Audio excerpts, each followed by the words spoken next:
কথা বলবো এলিনার সঙ্গে। এলিনা, অনেকটা সময় পার, এখন লাস্ট আপডেট কি রয়েছে? আগুন কিছুটা নিয়ন্ত্রণে আনা সম্ভব? যদিও দেখতে পাচ্ছি মারাত্মক আকার নিয়েছে, তীব্র আকার নিয়েছে, কি লাস্ট আপডেট এলিনা তোমার কাছে? একেবারে দেখো, আজকে চতুর্থী সকালবেলা এই ধরনের ঘটনায় স্বাভাবিকভাবেই সাধারণ মানুষজন আতঙ্কিত।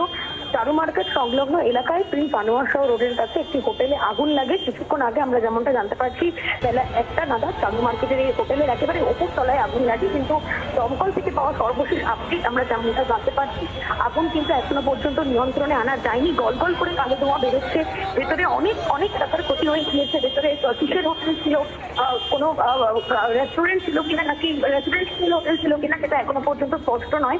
দমকলের আধিকারিকদের অনেকটা বেগ পেতে হচ্ছে আগুন নেভানোর জন্য, কারণ ভয়াবহ অগ্নিকাণ্ড আকার ধারণ করেছে এই অগ্নিকাণ্ড। ইতিমধ্যেই 6টি ইঞ্জিন, দমকলের 6টি ইঞ্জিন পৌঁছেছে আমরা জানতে পারছি। তারা আগুন নেভানোর চেষ্টা করছেন। দমকলের আধিকারিকরা তারা উপরে উঠতে পারছেন না, কারণ আগুনের তীব্রতা এতটাই সেখানে তাপ, সেখানে পৌঁছানো যাচ্ছে না। সাধারণ মানুষজন তারা আতঙ্কিত, এবং হোটেলের যারা ছিলেন, গোটা বিল্ডিং এ যারা ছিলেন তাদেরকে কিন্তু নিচে নামিয়ে আনা হয়েছে। তারা আতঙ্কিত হয়ে পড়েছেন, অনেকেই অসুস্থ হয়ে পড়েছেন, শ্বাসকষ্ট হচ্ছে অনেকের। এবং তুমি দেখতে পাচ্ছ গলগল করে কালো ধোঁয়া বেরোচ্ছে, ধোঁয়া কিন্তু এখনো পর্যন্ত বেরোচ্ছে। দমকল থেকে আমরা যেমনটা জানতে পারছি, প্রাথমিক অনুমান এখনো পর্যন্ত শর্ট সার্কিট থেকেই মূলত আগুন লেগেছে। তবে চতুর্থীর সকালে পুজোর মধ্যে এরকম ঘটনায় কিন্তু সাধারণ মানুষজন, পথচলতি মানুষজন তারা কিন্তু আতঙ্কিত হয়ে পড়েছে। এবং এই মুহূর্তে সেই ছবি সরাসরি দেখানোর চেষ্টা করছি, যে গলগল করে কালো ধোঁয়া বেরোচ্ছে। আজকে প্রিন্স আনোয়ার শাহ রোডের যে হোটেল, সেই হোটেলের 4 তলায় মূলত আগুন লাগে। আগুন এখনো পর্যন্ত নিয়ন্ত্রণে আনা যায়নি। আজকে বেলা 1টা নাগাদ আগুন লেগেছে বলে দমকল সূত্রে খবর। এবং সেই সঙ্গে সঙ্গে প্রথমে স্থানীয় বাসিন্দারা তারা দেখতে পান যে আগুন জ্বলছে, সেখান থেকে কালো ধোঁয়া বেরোচ্ছে। তারপরে তারা দমকলে খবর দেন। দমকলের ইঞ্জিন সেখানে পৌঁছেছে, 6টি ইঞ্জিন এই মুহূর্তে জল দিয়ে আগুন নেভানোর চেষ্টা করছে। কিন্তু আগুনের তীব্রতা এতটাই, আগুন কিন্তু এখনো পর্যন্ত নেভেনি। এখনো পর্যন্ত আগুন সম্পূর্ণ নিয়ন্ত্রণে আনা যায়নি। ক্রমশ আগুন ছড়িয়ে পড়ার একটা আশঙ্কা কিন্তু করা হয়েছে, কারণ চারু মার্কেট সংলগ্ন এলাকায় তুমি জানো অত্যন্ত ব্যস্ততম এরিয়া, এবং সেই সঙ্গে প্রচুর জনবসতিও রয়েছে, বিভিন্ন অফিস রয়েছে।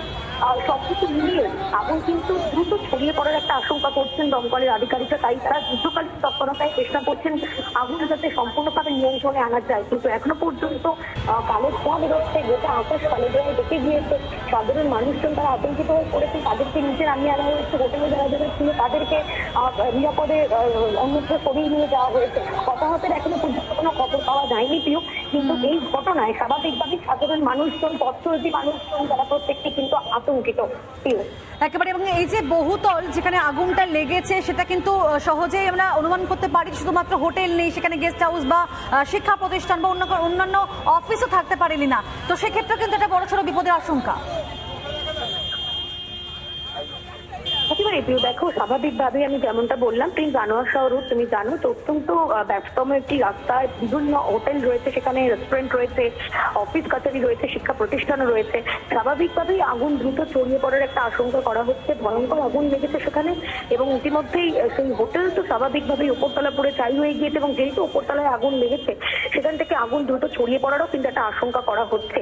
বড়সড় বিপদ ঘটতে পারে, সেই কারণেই কিন্তু দ্রুত সেই বিল্ডিং এর সমস্ত মানুষকে ইতিমধ্যে নিচে নামিয়ে আনা হয়েছে। হতাহতের এখনো পর্যন্ত কোনো খবর পাওয়া যায়নি, কিন্তু অনেকেই অসুস্থ বোধ করছেন, কারণ আগুনের তীব্রতা এতটাই। দমকলের আধিকারিক তারা উপরে উঠতে পারছেন না, জল দিয়ে তারা আগুন নেভানোর চেষ্টা করছেন। কোনো এক প্রকার ভাবে যুদ্ধকালীন তৎপরতায় তারা চেষ্টা করছেন যাতে আগুন নেভানো যায়। কিন্তু এই মুহূর্তে স্বাভাবিকভাবেই চারু মার্কেটে প্রিন্স আনোয়ার শাহ রোডে কিন্তু তীব্র যানজটেরও সৃষ্টি হয়েছে, কারণ যেহেতু আগুন লেগেছে, দমকলের ইঞ্জিন সেখানে পৌঁছেছে। আমরা জানতে পারছি 5 থেকে 6টি ইঞ্জিন তারা আগুন নেভানোর চেষ্টা করছে। সেখানে প্রবল যানজট তৈরি হয়েছে। পুজোর মধ্যে এরকম ঘটনায় স্বাভাবিকভাবেই মানুষজন কিন্তু আতঙ্কিত হয়ে পড়েছেন। এবং আমরা জানি আজকে চতুর্থী সকাল থেকেই কিন্তু যেহেতু আকাশ পরিষ্কার রয়েছে, ওয়েদার ভালো রয়েছে, প্রচুর মানুষজন তারা বেরোচ্ছেন। কিন্তু তারই মধ্যে এরকম ঘটনা, এবং আমরা জানি চারু মার্কেট মানে দক্ষিণ কলকাতার একাধিক যে বড় বড় পুজো, সেইগুলোও কিন্তু সেখান থেকেও কিন্তু মানুষজন যাতায়াত করেন। সবটা মিলিয়ে এই মুহূর্তে কিন্তু একটা অত্যন্ত অপ্রীতিকর পরিস্থিতি সেখানে তৈরি হয়েছে। ভয়ঙ্কর আগুন লেগেছে, এবং আগুনের তীব্রতা এতটাই কিন্তু তুমি হয়তো দেখে বুঝতে পারছো ছবি দেখে যে কতটা পরিমাণে ধোঁয়া বেরোচ্ছে। এবং আগুন কিন্তু এখনো পর্যন্ত দাউ দাউ করে চলছে। আগুন সম্পূর্ণভাবে নিয়ন্ত্রণে আনা যায়নি। দমকলের আধিকারিক তারা চেষ্টা করছেন আগুন যাতে নিয়ন্ত্রণে আনা যায়। এই মুহূর্তে তারা চেষ্টা করছেন যাতে অত্যন্ত দ্রুত আগুনটা নেভানো যায়, কারণ নালে কিন্তু আরো ক্ষতি হয়ে যাবে। পাশাপাশি অনেকগুলো অফিস রয়েছে, জানতে পারছি শিক্ষা প্রতিষ্ঠান রয়েছে, বিভিন্ন রেস্তোরাঁ রয়েছে। পুজোর সময় কিন্তু আবারও ক্ষতির মুখে পড়ছে অনেকেই, কারণ আমরা জানি দুদিন আগে বিশাল দুর্যোগ ছিল গোটা কলকাতা জুড়ে, প্রতিকূল পরিস্থিতি অত্যন্ত তৈরি হয়েছিল আবহাওয়ার জন্য, কিন্তু তারপরে এই আগুন, বিধ্বংসী আগুনে হোটেলের একাংশ কিন্তু পুরো ছাই হয়ে গিয়েছে। হোটেলের ওপরতলায় আগুন লেগেছে আমরা জানতে পারছি, এবং সেই আগুন কিন্তু দ্রুত ছড়িয়ে পড়তে পারে। সেই কারণেই কিন্তু দমকলের আধিকারিকরা তারা চেষ্টা করছেন যুদ্ধকালীন তৎপরতায় আগুনটা যাতে সম্পূর্ণ নিয়ন্ত্রণে আনা যায়। পিউ, একেবারে এলিনা তুমি থাকো আমাদের সঙ্গে।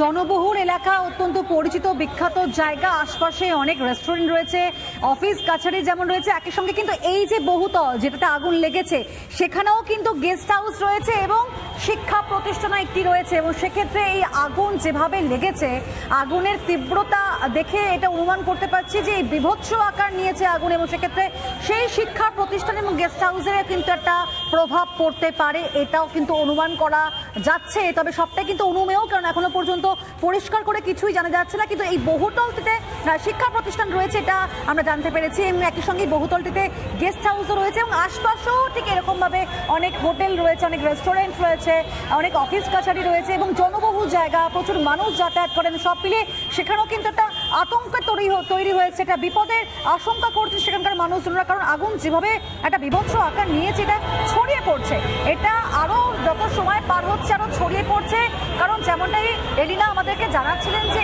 1টা নাগাদ আগুন লেগেছে, এবং এখন দেখুন 1:45, মানে প্রায় 1 ঘন্টার কাছাকাছি সময়টা, প্রায় 1 ঘন্টা হতে যাচ্ছে, আর এই আগুনের এখন যে রূপ দেখতে পাচ্ছি যেভাবে বিভৎস আকার নিয়েছে এটা কিন্তু আরো ছড়িয়ে পড়ছে এবং আরো তীব্র হয়েছে। এই জায়গা থেকে যদি আগুনকে নিয়ন্ত্রণ করা সম্ভবপর না হয় তাহলে কিন্তু সেটা আরো বেশি ক্ষতি হতে পারে। তবে এই মুহূর্তে আপনাদেরকে আরো একটা খবর জানাবো, ছবি দেখতে পাচ্ছেন পাশে শ্রীরামপুরের ছবি দেখাচ্ছি, সেখানকার খবর জানাবো। শ্রীরামপুরে পিয়ালাপুর দিল্লি রোডের ওপর গাড়িতে আবার আগুন লেগে গিয়েছে, এটাও একটা বড় খবর এই মুহূর্তে। চালের গাড়ি এটা, সেখানেও ভয়াবহ আগুন।